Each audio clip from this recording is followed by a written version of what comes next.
Hello and welcome to Roll on the Adventure, the show where we design, we playtest and we hack role-playing games. This is the fourth episode of our Primordia game where we dissect the experience of the three previous sessions. And cue the intro. Adventure, adventure, Roll adventure, on. adventure, adventure, adventure, Roll adventure, on. adventure, adventure. Adventure. Cool. Nice. I think that's the best one yet. I'm going to have to wait till I hear it back before I finish. All right, so this is the fourth session of Primordia where we speak about our process. We find out what happened in the game, what went right, what went wrong.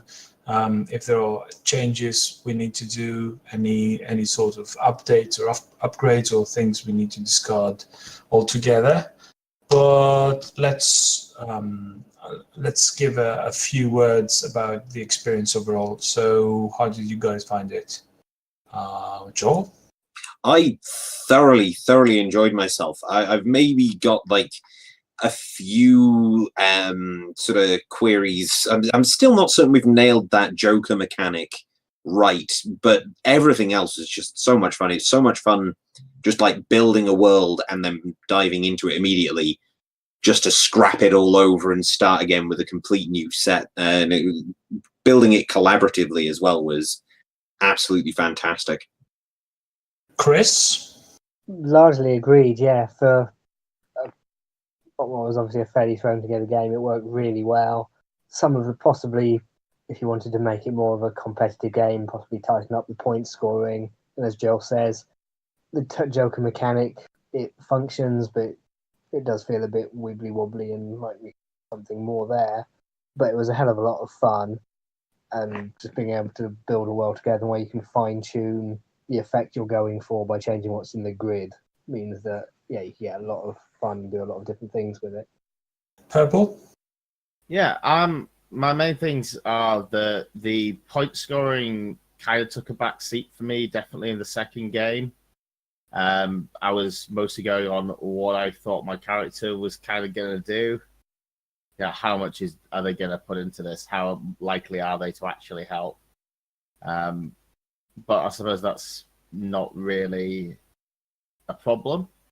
So I agree that it was a very enjoyable experience. I pretty much had the same thing going for me as well. I really liked the world building parts and how it's actually very manageable to do different sets quite easily. I agree that the mechanics, especially the Joker mechanic, was a bit iffy, yeah. But I want to expand on Purple's point that the point scoring went on the back seat. I think that trying to create a PvP tabletop role-playing game has this weird, expectation of keeping tension while at the same time sharing the table, having nothing in secret. So it felt like point scoring felt like a mini game inside the main experience, I would say. Which is what a role play is surely supposed to feel like. So, I mean, leveling up is really just a mechanic to drive a storyline. So, same with point scoring or stat changes or things like that. Ultimately, the numbers are just feeding into the narrative. Yeah, that's true. I really want to agree with you, Purple, as well. That second game where you said you felt you were concentrating more on the storyline, that second world really did come alive for me because of that. Cool. Yeah, I'm again going to say that the Jokers, I think, needed tightening a bit. That I'm not too sure on that mechanic. It may be best to just take it out completely. The other thing is that I think we should probably increase the impact of the face cards. So 2, maybe 3 points. Yeah, they just seem a little bit. I'm not sure if my face cards ever came up. I think they might have come up once. But if they're worth like 2-3 points, then you're gonna want to play them. Yes. Yeah, I think for me as well. While I did pay attention to point scoring. I didn't pay attention much to the specific face card thing, especially with the hidden and the revealed card. I don't know how how accurate this might be. I was keeping track of them. I was keeping an eye on what people had and trying to play my cards in a way that I wasn't gonna sort of play into someone else's. But the main thing for that was discards. I think it would have been nice if, say, you could win if other people kind of draw certain things.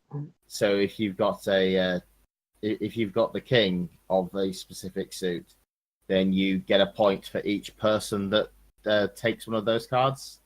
So people can have to avoid playing into your hands. Okay. If we buffed the queen so that it's more like, so people are avoiding putting certain cards into the discard pile, that kind of thing, it could work really well. Basically just to buff them. I see. So should we move on to specific mechanics resolution? Yeah, well, I think the actual core mechanic has quite a bit of legs to it. I did enjoy it. I thought that teaming it with the prompts was nice. But I think the elephant in the room is definitely that Joker mechanic. So I think we should probably tackle that first. I think it's working out, what we want the Jokers to actually do. Because initially we thought it might be too locked down with one person being the leader all the time, so we wanted to put some shuffling in for that. But it turned out that keeping the leaders was kind of nice, actually.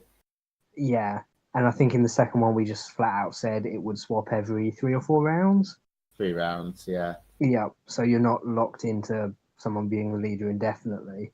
Or even just it's what you want that to actually do, kind of. Or even just carry on. role-playing the leader changes as well, I think works really well. Like when people lost trust in Granny Stacks, I think that would have been an excellent opportunity to, in-game, resolve a leadership change. I like how it moves the timeline forward as well, because something's, even if it's been going forward fairly peaceably, you're going to make up something for this person's now so old, or they die, or they suddenly remove from power, making, rather than an endless stasis, it's, oh God, there is political change, or... I think that a good idea would be to... so we can always check the option of not having Jokers in the deck altogether. And the other is perhaps Jokers as very different cards from the ones from the other cards, perhaps can be used in some way for the adversary. Perhaps there's adversary specific scene when the Jokers show up. Or what we did, how did we do it actually? The scenes where we got back to the individual councils of a single tribe. Was this the Joker mechanic? That was the Joker mechanic, yeah. On the second game, yeah. Yeah, for the second game. I enjoyed that. I did like taking a look at Merche Bang, and I did like taking a look at the village with the Illic that was accused of murdering someone. I thought that was really fun, and I enjoyed playing that. That was fun, yeah. So I wouldn't want to lose that. So perhaps a Joker is just a mandatory camera change, perhaps, like focus of the spotlight. Do we want to give some sort of mechanical weight to that, though? So it's a good thing to have happened, effectively. We could do it kind of like, it has to be a focus scene, or similar to in Microscope, of like drilling down to the lives of the ordinary people, sort of thing, and Shakers are doing. How would point scoring be appropriate to this? We could have it randomized as very disconnected. You get 5 more points if you have the Joker. And that's a little bit just too luck of the draw for me. Every other way you can score points is you are like relying on what you played and what other people played. I think that's good. I think having a completely arbitrary, you get points because you drew a certain card feels a little wrong to me. We could force discard the all the hands. Basically, we will have to reshuffle and hand the. Oh, discard everything and redraw. Yeah, sort of, just an abrupt change of some sort, like an earthquake event. I think that a way to do it would be that the person who draws the Joker, because it should be a nice thing for them, because they've got to do an extra scene as well. Mm. So there should be something to balance that. I reckon that it'd be fun if they could then discard a number of cards from their hand and then draw that many cards again, so they can kind of get a bit of a hand refresh. Okay. We could tie it to poker, like 5-hand draw, 5-card draw poker, where you choose how many cards you want to discard. Yeah, but you have to keep at least one. I wouldn't even say at least one. I'd say discard as many as you want out of your hand and draw that many. Okay, that's nice. I think it's just nice and simple that way. Joel, what do you think?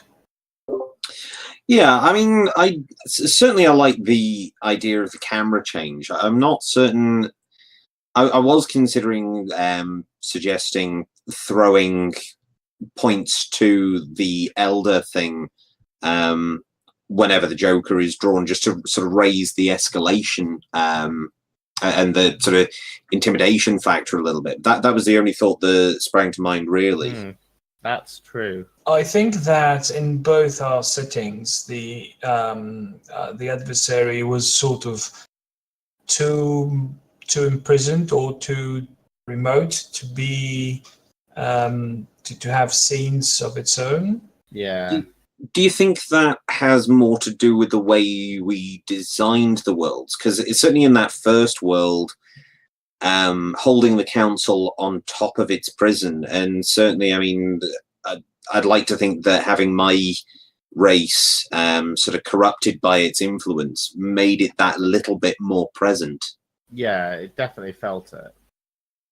And in the second one, it was quite vague, and I don't think we ever made it particularly clear what the great evil was it? There was just something out in the sand. Yeah, we kept it very, very vague. I think that was partly because the old Green Land thing kind of took off. Yeah. Which was really fun, and we kind of just went with that instead. It worked. Perhaps we could we could have in our world building prompts that there's a specific adversary faction, which could be in different games, could be different things, could be a small cult or a whole nation or a divine thing or something like this that follows the adversary, and perhaps we can see their actions. They don't have to have real actionable power, but perhaps they meet in in secret societies, or perhaps depending on the setting, there's some sort of light we could shed there. What about writing it up as sort of listing it in the rules as the ancient evil is an abstract concept, sort of represented by this pool of points that work against you all, ultimately building to the collapse of society. So if the proverbial elder thing wins, then you have all lost, but it can be whatever evil you want it to be. I don't see how this creates scenes with the adversary, having actionable things. I mean, things like, we've got the division between the red and the black suites already as representing bad and good components. So, what if we'd have played more into the hands of one color representing the bad and the adversarial? So we're forced to create themes every time about what is adversarial and what is positive. you could have some of the cards that are designated as specifically adverse ones relating to the adversary, because at the moment it's just the grid. You can fill in with whatever. You could say like the sevens of each suit or something should all be related to the adversary, either doing something or corrupting, or just the theme or flavor you want the adversary to have, maybe. On the mechanics though, sorry, Purple. On the mechanics though, there's this sort of implied thing that red cards are bad and black cards are good. So I think we have this thing covered, I think. What do you think, Purple? I think that it's actually probably more interesting to drill down into the cultures that we're building rather than into the adversary. I think that's nice, and I wouldn't want to lose that. I'm going to wholeheartedly agree with you on that one. I mean, maybe make it an option, like that you can do a scene with some people representing the adversary. That could be in there as like an option if you want to use it. But I would like to keep having those scenes because I thought they were really good and they did flesh out the world quite nicely.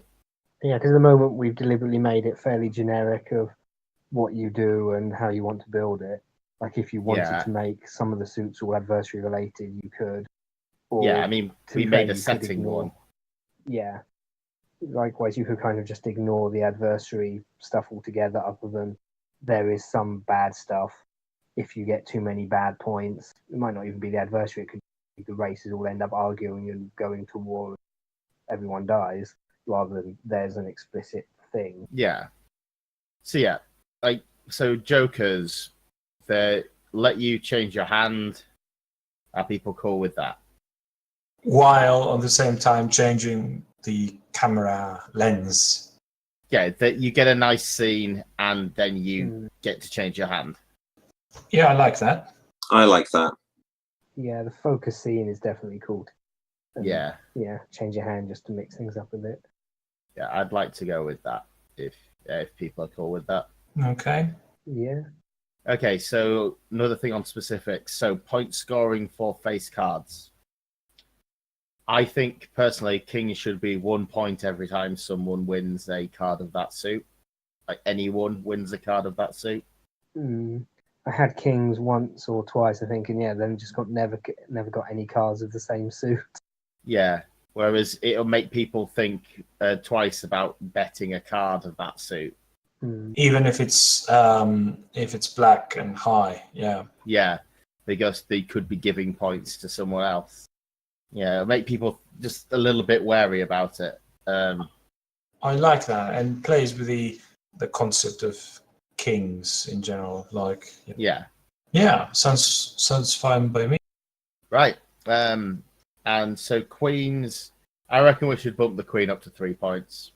There's currently just one, isn't it? So yeah, makes it a bit more versed. Yeah, I think 3 is probably about right.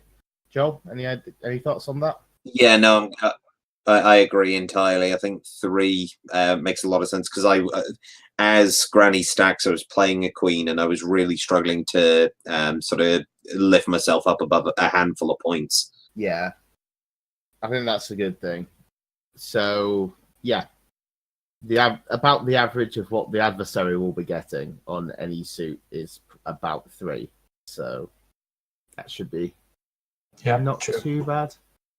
I think it's like you're possibly staying at like a little bit ahead, but it's not going to completely overpower the game. Anything we want to do for Jack? That's a difficult one because at the moment it's when you lose a card, if I remember rightly. And again, same as the queens, you're wanting to put yourself in a position where you want the scenario to fail. The problem is we can't do everybody loses a card because that way you'd have to have knowledge of what people did. Yeah. You know what I mean? I think there's too much of a knowledge issue there because if you've got a face down Jack, then the only way you'd know what people bet, unless we shuffled them, but then you know what people bet, and I think that's not necessarily a good thing. What do you guys reckon? Perhaps whenever the adversary picks a card, the Jack of that color or that suit gets the same amount of points. And that's too close to the queen. Too much? Yeah. It's just a queen with a different number at that stage. Hmm. I do like the idea of losing. I think we could just bump the point count up. What do you guys reckon? How do you mean? Like, if we could bump up the number of points you get, because if the thing fails, you know that everyone else is getting none. So, Everybody but the queen. well, the jack. Like, have I got these the wrong way around? I might have done. Let me. No, I think I lost you. I think I'm the lost one. Sorry. I think Purple, you've got it the right way round. But again, we're sort of facing the problem where you've got both queens and jacks who benefit from losing to the hand or losing to the evil. Well, that's the thing. I think that's fine. That does make it more tempting to. Yeah, it makes it more tempting to screw everyone over. Yeah, you're then treading the fine line of getting enough points to win without triggering the loss condition and Yeah, making everyone lose, as well as the fact you're probably narrating a story where you're betraying or secretly betraying the other races. Opens up all sorts of interesting storylines. So I think we should crank the points up again. What do you reckon, 2 or 3? It's slightly easier to engineer than the queen, but even if you do play some really good cards, like some really sort of losing cards, you're still at the mercy of the others to some degree. I think 3's probably right, but I agree with 3. Yeah, just a gut feeling in that case. I'm less I agree with 3. solid on it than I was about the queen. some of this will just come down to, well, in an ideal world, obviously playing it enough to get a proper idea of how things shake down in actual play. I'm nowhere near a good enough statistician to try and work out average points and whatnot in my head. I've got an idea, and I think it works out right at 3, but shall we go for that? Or do people feel strongly against that? Do you think we just need a different mechanic for jacks? I was actually going to posit a subtly different mechanic for queens. It may be overcomplicating things, but what if when she earns points on the evil drawing from the discards, the evil then does not get those points? What if she's effectively like the savior, like a martyr type figure, where by her gaining points, she's stealing them from the mouth of the evil? I think that takes the teeth out of the evil a bit much. Plus, I would argue that that's a very Jack thing to do, as sort of a knight, knave, bravo sort of thing. It's cool, but I'm not sure if it doesn't make the fallen one less likely to get points. Yeah. And less likely to be a threat. Probably varies a bit depending on how likely we want it to be for the dark one to win. Well, this would also mean that the black queens don't have any effect. That's true, yeah. Yeah. That's a difficult one. Yeah. I mean, the thing, we've definitely got the issue with the black queens there. I didn't think of that. Chris, any thoughts? Yes. I was trying to think of alternate ways alternate things you could make them do, or alternate spins you could put on them or something. We could say that Jack of whatever takes some points from the lowest card that's been played in the hand of this color, if that makes sense. But so if the lowest card is an X, then you get some points. Yes. Yeah, I can see that working. Okay, yeah. That is kind of nice, and it isn't based on like you losing. I think my original idea when I went for the jacks is it was more like an insurance thing. So the idea was that even if you cock up a bit, then you still come out with something. Was the idea? Yeah. But I can kind of see that working. The whole if it's the lowest card. You could get 1 point, let's say. Yeah, kind of a, as you said. Probably want to go for 2, I think. Yeah, I'd say 2. This really depends if we want the face cards ranked or not. So, is it are you lucky if you got a king and less lucky if you got a queen and less lucky if you got a jack, or are they valued the same? I think they should be valued the same. Yeah, then 2 or 3 would be more appropriate. Cool. So you get 2 points if it's the lowest in that hand. That sounds pretty cool. Do you want to go for that then? Yep. Yeah, that works. Okay. Yeah. All right. And go for 2 points. Does that sound right? Yeah. Yep. It's even nicer as well because you're not dependent on win or lose.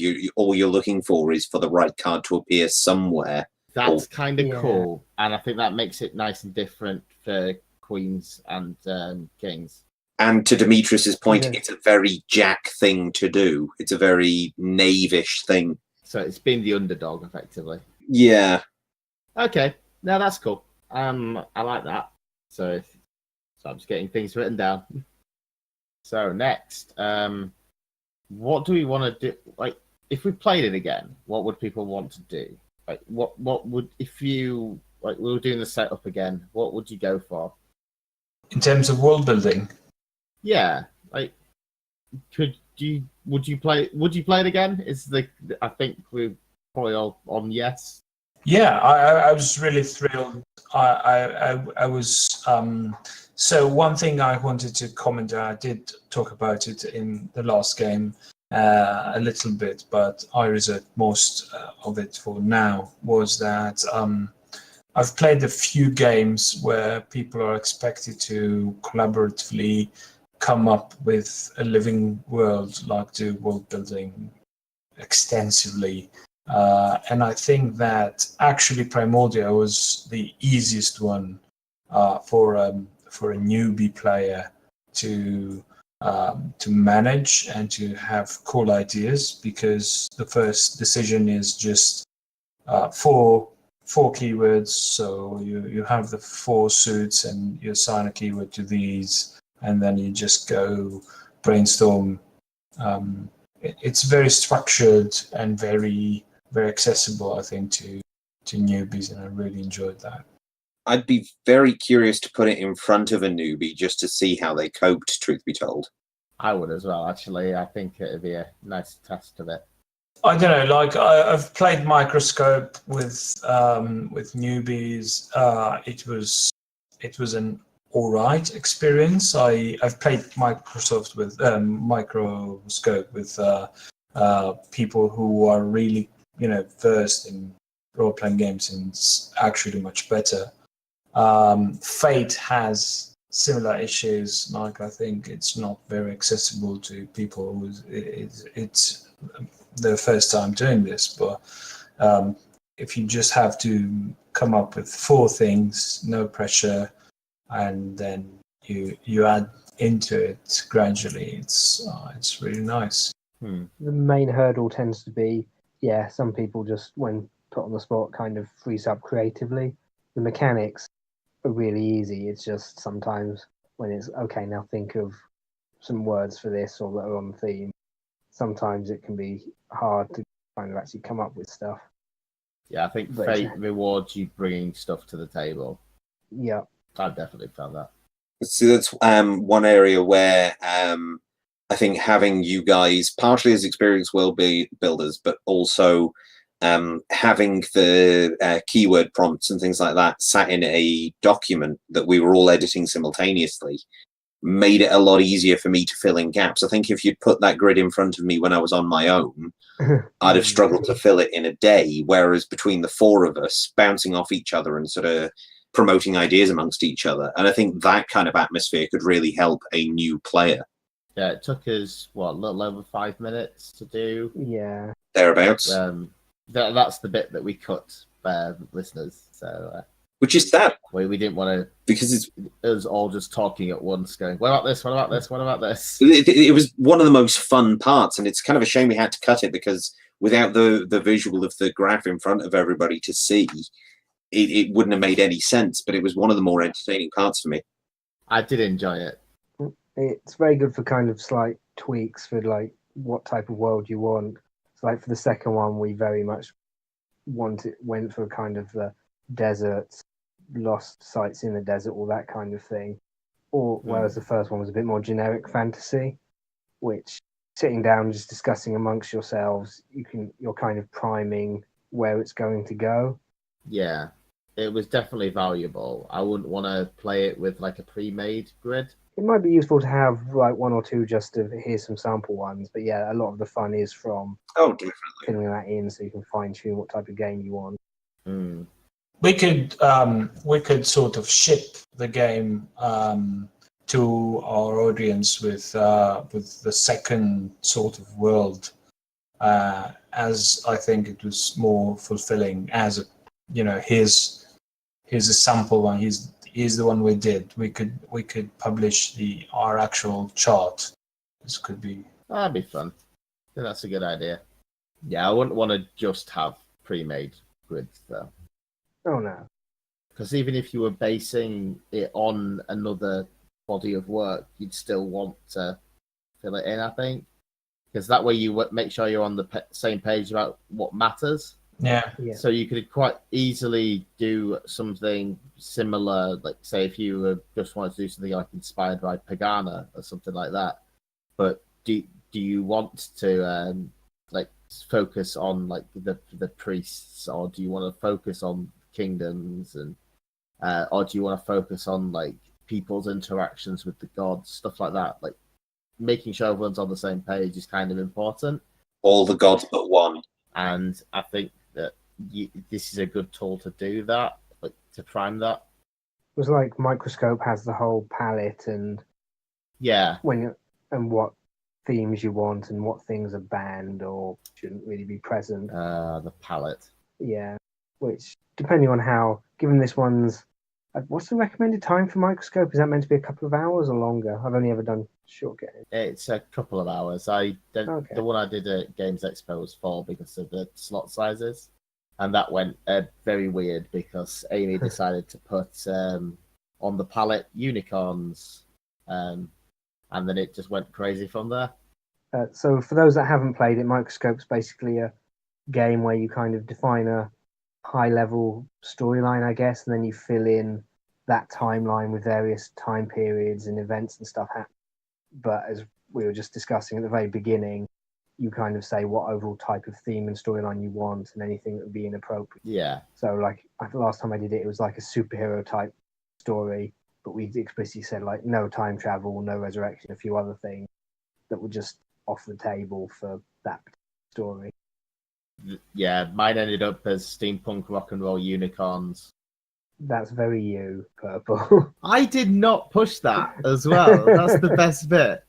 It's like I say, as soon as Amy put down that she was like put the unicorns in, everyone else kind of just went, right, it's going gonzo now. And I know exactly which Amy you're talking about, and that just makes it so much funnier. Yeah, I thought you would. Do you guys see Primordia as as a way to do different settings than a fresh world? I could literally just now I envisioned sort of spy James Bond sort of setup that could actually work. You could have four different actual nations and things like this, and it's still contributing to a mission, but it's a sort of international or Interpol or things like this. And I think that with a few minor tweaks, you could do lots of work. That could be quite fun, like a hack of it just for a different setting, effectively. Well, because really the main requirements is that you have some presumptively malign or malevolent force. Yeah. And for groups or organizations or whatever, opposing it. Yeah. So yeah, you could have like 4 different spy agencies fighting nebulous terrorists. You could even flip it and have like 4 races, and the villain is actually like the heroes and stop you. Oh, you see, like your monster races, and you're trying to defeat the Adventurers Guild. Yeah, it would, because it'd be mechanically exactly the same. Yeah, Different narration. that'd be quite fun. So yeah, I think it's quite expandable Mm. in its scope. Certainly very versatile. So, like, we've been chatting about hacks, but if people out there want to make hacks of it, please do, and I'd love to see them, and I'd love to have a go at playing them. Absolutely. Yeah. I think the Facebook page is probably the best place to inform of us and other people of cool things like that. So I'd encourage you, if you do enjoy playing the game and do a hack of it, I would love to see it. Yeah. I'll probably should at least try and get a game going at AmeCon. Well, that would be nice. Though this episode will be going out after AmeCon, so that's a bit late now. Yeah, I just kind of literally remembered that of no one's going to know this in time. Brilliant. Right, so what do we want to talk about next? Is there anything else that we think needs tweaking? Is there anything in that setup that you think could benefit from like a once over? Did you think the leader things as being 3 turns is about right? It really depends on how long people are going to play it for. I think that for us, for 2 hours, 3 rounds was shortish. I think that this only gave. I think Chris was the 4th one that did it, and got to be leader only 1 round. I'm not sure. I know. I only got 1 round. I thought I'd have time for 2, but I didn't. I think we could say that one every once per hour played. Does this make sense? Yeah. I'll just say for short games, every 2 turns. For long games, every 3. Yeah. Yeah. If you wanted to, you could potentially, it's like with Microscope again, if you want to do a really long story, there's nothing stopping doing that for, multiple sessions, having hours or whatever. You'd probably run out of steam before that period, but there's no kind of inherent built-in. Yeah, there's no kind of. We're not going to run out of cards or anything. I think that's the important thing. How do you guys feel about this having no concrete end mechanic, and it's just until it blows over? I'm kind of happy with that, personally. Yeah, like we said earlier, that it's not really although there are points, it's not exactly a hardcore competitive game. If you're always desperately playing to win, that's probably actually going to be a bit awkward, because you're going to be playing the best cards to get points or stop others getting points rather than what's more interesting for the story, which probably wouldn't break it as such, but if it's going to lead to a very different play experience. It could also lead to 1 more round. Let's do 1 more. Well, yeah, that is one of the downsides of no fixed length. I think maybe have some advice to work out kind of where your end is going to be at the beginning. Yeah. What about a point threshold, so that first past the post, be it the fallen one or one of the factions? Oh, if nothing else, it ends when somebody gets X point. I think that first past the post. So this way, if it never ends, the players always have an advantage against the adversary. Like you could play until you don't lose. Yeah. Yeah. Yeah, I think saying work out how long you're going to play for before you start is probably enough advice. Yeah. Do you mean that in turns or in real time? You could say anything. You could say 100 points. You could say 5 turns. You could say until 7, and it's all fine, I think. Yeah. Yeah, that works. Yeah. Cool. So, we want to add some advice, basically, about ending. point at the same time where you work out how you're going to pick the leaders. Yeah. In the end, we ended up not doing anything particularly for it because... And just nominating. Yeah, we just nominated people because I think that was just an expediency for the podcast, though. There's no vast. It's not like some board games where there's a large advantage to going first or something, though. So Yeah, you could just have someone volunteer or roll the dice. that's true. Yeah, they don't have any extra special information or anything. Mm. So yeah, just looking through the document now. Is there anything else that we want to put more advice on?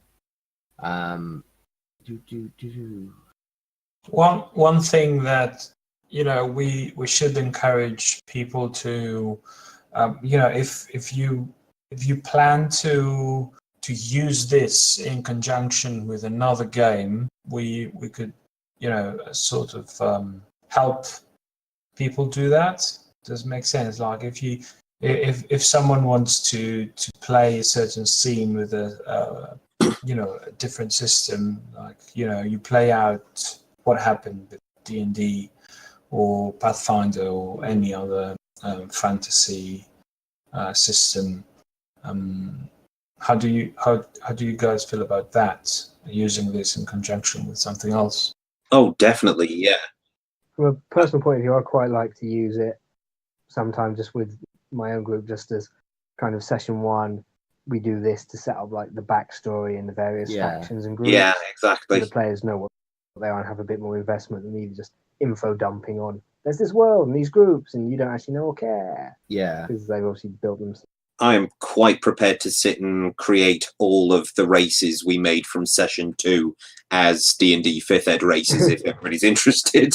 Yeah. So yeah, I was just going to say it just tends to be more entertaining for the players when they actually have some investment and knowledge of the world rather than here's a 5-page summary of the world, which they might read, but they won't remember as much as if they've actually done it themselves. Yeah, I think we definitely need some advice on when you're actually narrating the results, like about getting people involved, getting them to play characters if you want, things like that, like methods of doing so. I think that could be a bit more of that could be useful. We've got a little bit of that in there, but I think we should have a bit more of an expansion on that. Yeah, I agree. I think that using this interrupting this game to play something else would take too much of its appeal and fun, and it would destroy the point scoring altogether.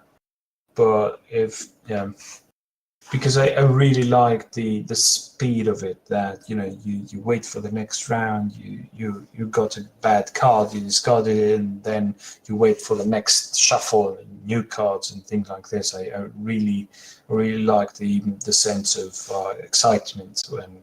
Yeah, you did mill through your cards fast. Yeah. Although Chris did get a lot of aces. I think I had like 2 or 3 in hand at one point. Yeah. Yeah. Cool. Right then, I think we've got some pretty solid ideas about where to take this this game. Coventry. We're taking it to Coventry. Oh, there's that as well. Yeah. Cool then. So I'm going to just run down the list of changes quickly. We're going to have a rebalance of how the face cards work. So kings are going to do some slightly different stuff. So kings are going to be anytime anyone wins a card of that suit. Queens are going to be worth 3 points. Jacks are 2 points if that suit is the lowest in the contributions for that round. We've changed the Joker mechanic, so you get like a scene exploring the culture or possibly the adversary of the player that drew that card. And then they get to discard a number of cards from their hand and redraw them back up to 4. We're going to put in some more advice about ending the scene, so ending the game, and we're going to put some more advice in about the actual scenes themselves, like how you might want to approach these stories that you're telling. And do you think there's anything else that we've missed? Did we mention the Joker mechanic? Yeah. Yep. Yeah. Is there anything else there? I'll possibly want to give some examples of ways to get your leader. And it's leader every 2 rounds for short games, 3 rounds for long games. I think a good clarification would need to be included in how to shuffle the cards for the discards. That's yeah. The idea is you don't know who contributed what. Yeah, so it's we were quite transparent because technically I was the only person seeing the cards in the first game, and Joel was the only person seeing the cards in the first game. But the point is that on the table it should be a little more secretive, I think. Yeah. I do think physically playing face to face would be a bit easier than some of the faffing around with cards. Just a little bit.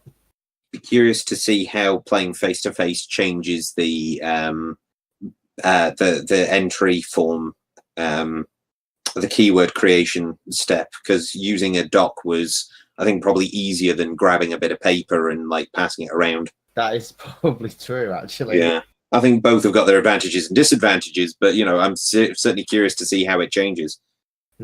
I think there's one person with a pencil, and everybody sort of commits. Everyone yells at them. Yeah. I am not the person with the pencil. I'm going to put that out there now. If nothing else, that stops everyone scrabbling for one piece of paper. And Yeah. I mean, that did work well online. The card dealing, less so. I think we put ourselves in a bit of an awkward position there, really, especially with the podcast. Yeah. It was a little bit tricky at sometimes to get it all coordinated. And it's been an absolute horror to edit. Big kudos to Purple for editing this. Yeah. Oh man, it's been time consuming for this game, just a little bit. Cool. So there's a few other things that we remember that we need to go through. So mostly what we would do if we were to play it again, whereas we all seem to have enjoyed it. It seems quite likely we will be playing it again with our various groups at some point. So Joel, firstly, if you were to play it again, what would you do? I think definitely try different genres. Basically, when Demetrius mentioned about sort of playing a spy genre, sort of getting Cold War visions. So I think trying out a lot of different genres, just building worlds within it. That'd be my major want for it, is just to try lots and lots of different things, see how it changes up the game. Okay. And Demetrius? I think that the split in 4 major things gave me a strong Avatar: The Last Airbender sort of vibe. So I would definitely want to try something, vaguely Oriental, Edo period Japan, or specifically, unlicensed Avatar: The Airbender sort of game. Okay, that's kind of cool. I think it would work really nice. Okay, and lastly, Purple? Well, I only got to be in charge for one run around, and I'd like to have a bit more time to sort of sit in the chair and devise some cool threats. It was fun, the one I did. I just didn't get to follow through on it, which was a bit unfortunate. But we were running very low on time. We thought we had enough time for 2 quests, but we only had time for 1, as it turns out. Yeah.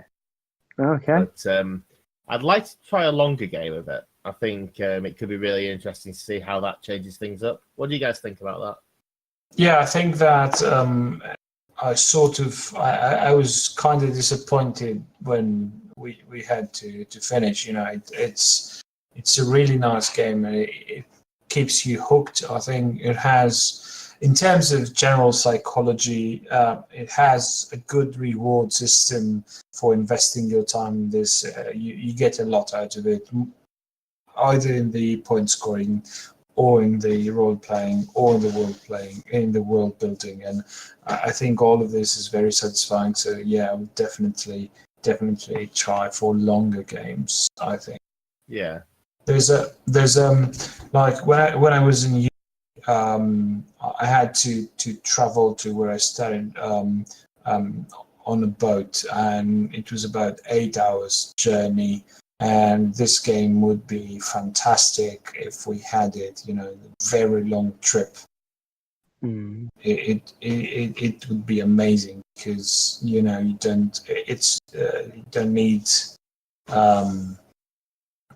need to have prep or things like this. So that would be amazing. Yeah, no prep is nice. Talking of the prep, another thing that I'd like to do is try some different ideas for the categories. I think one that would be nice would be to have like emotions on it.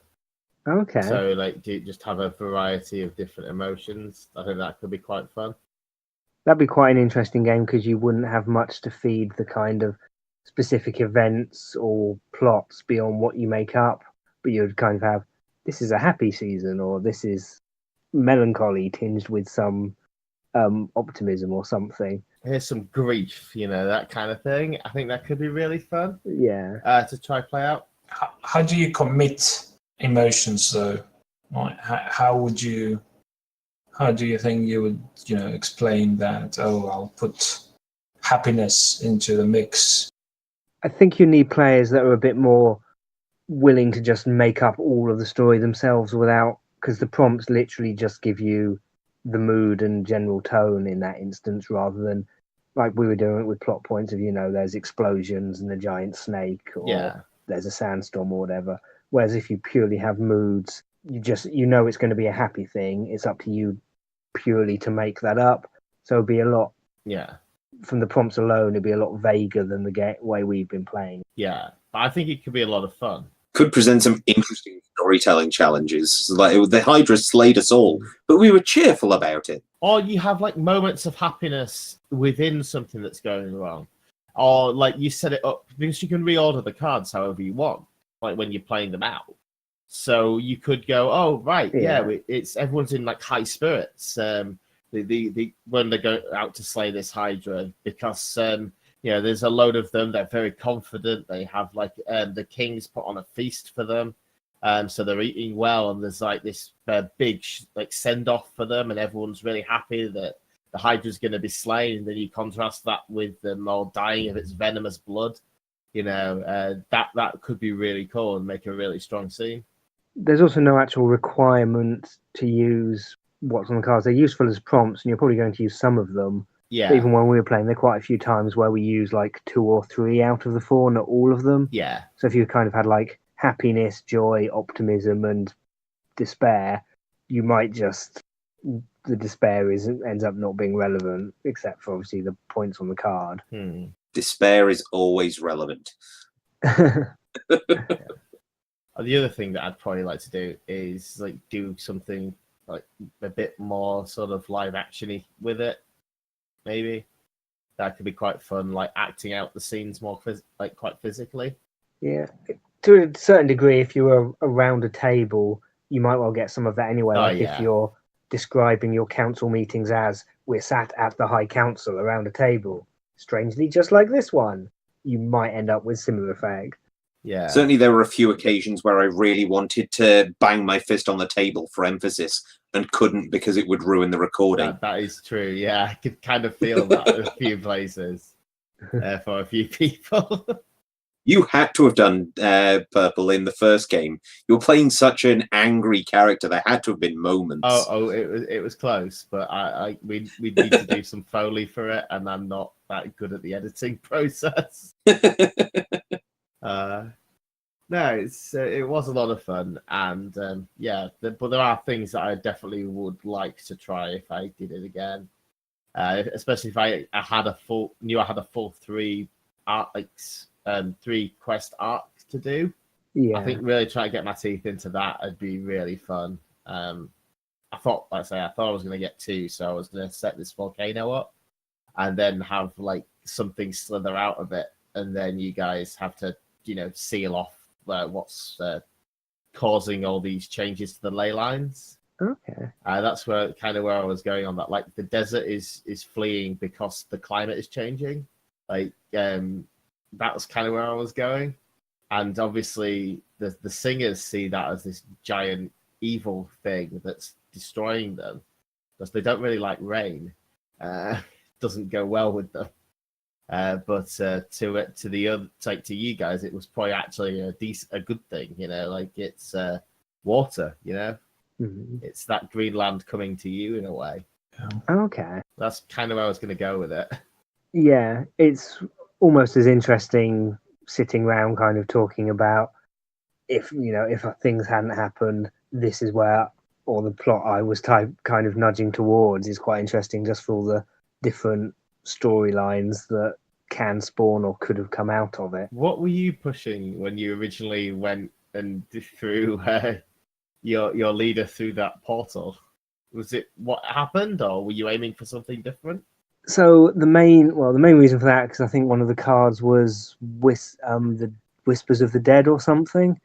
So I didn't have any specific plot outcome in mind, but because he had been poisoned in the last round by the giant snake, I think it was. Yeah. So I kind of had in mind that he was going to die and hand over the leadership, and as well because it was my last turn as leader, so something needed to change. Okay. So then it was just kind of, this gives a convenient excuse for him to get out of the way, and because we're all being quite nebulous about what evil stuff there actually was, or if there was anything out there, it was just kind of, there is some weird, strange stuff out there, whether it's been stopped or whether he's been co-opted or what. Yeah. Oh, it would have been cool to bring him back as like a baddie. Yeah. It Gives quite a lot of later hooks to play off. Yeah, it did. There was some nice stuff there. All right, I think it's time to go on our break. Yeah. So yeah, see you in the second half.